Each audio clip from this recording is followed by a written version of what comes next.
भारतीय ध्वजाची जननी असे ज्यांना म्हटले जाते त्या मॅडम भिकाजी कामा या स्त्री स्वातंत्र्य सेनानी यांचा 24 सप्टेंबर हा जन्मदिवस। चला जाणून घेऊया मॅडम कामा यांच्याबद्दल, पण त्याआधी आपल्या कल्लाकर चॅनलला नक्की सबस्क्राइब करा। नमस्कार, मी काव्या आणि आपण पाहतात कल्लाकर दिनविशेष भाग 267 powered by gopreg.com। Madame Bhikaji Rustom Cama यांचा जन्म 1861 साली मुंबईत झाला।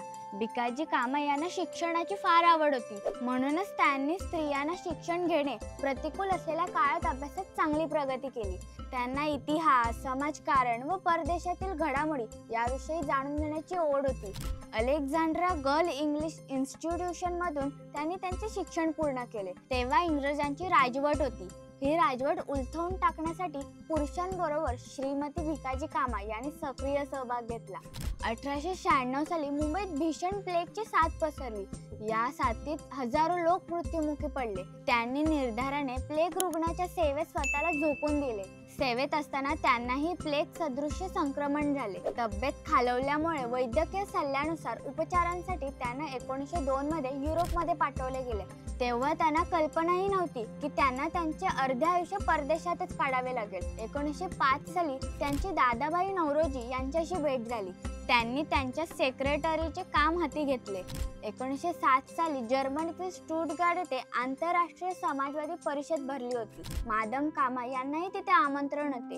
1000 लोक तिथे सहभागी झाले होते। प्रत्येक लोकांनी तिथे आपल्या राष्ट्राचा झेंडा फडकवला होता। त्या काळात भारत इंग्रजांच्या गुलामगिरीत असल्यामुळे ब्रिटनचा झेंडा तिथे फडकवला गेला होता। त्यावेळी 22 ऑगस्ट 1907 रोजी मॅडम कामा यांनी भारतीय झेंडा तिथे फडकवला व त्यांनी लोकांना सांगितले, हा स्वतंत्र भारताचा झेंडा आहे। मी तुम्हाला सर्वांना विनंती करते की तुम्ही उभे राहून त्याला सलामी द्या। त्यांच्या या बोलण्यावर सर्व लोक तिथे आदराने उभे राहिले। ब्रिटन अवाक झाला होता।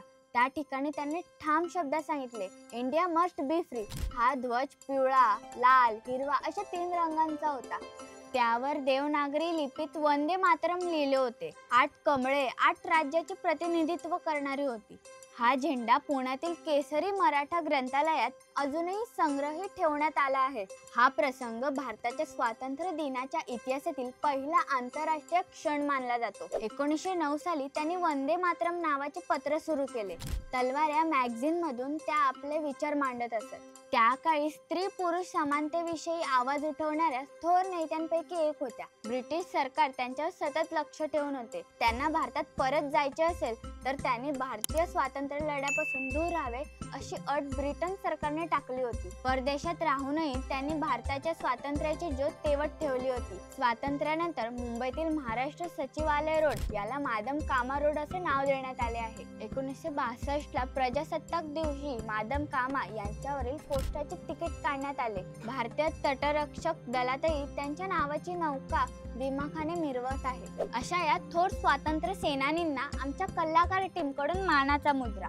हा व्हिडिओ तुम्हाला आवडला असेल तर लाईक करा, शेअर करा। मित्रांनो, या नवरात्री उत्सवात आमच्या कल्लाकर चॅनलच्या नवदुर्गा तुमच्यासाठी खूप इंटरेस्टिंग माहितीचा खजिना घेऊन आल्या आहेत। त्यामुळे ते व्हिडिओ सुद्धा नक्की बघा आणि आपल्या कल्लाकर चॅनलला सबस्क्राइब करा। इंस्टाग्राम, फेसबुक पेजला फॉलो करा आणि रोज न चुकता बघत राहा कल्लाकर दिनविशेष पावर्ड बाय gopreg.com।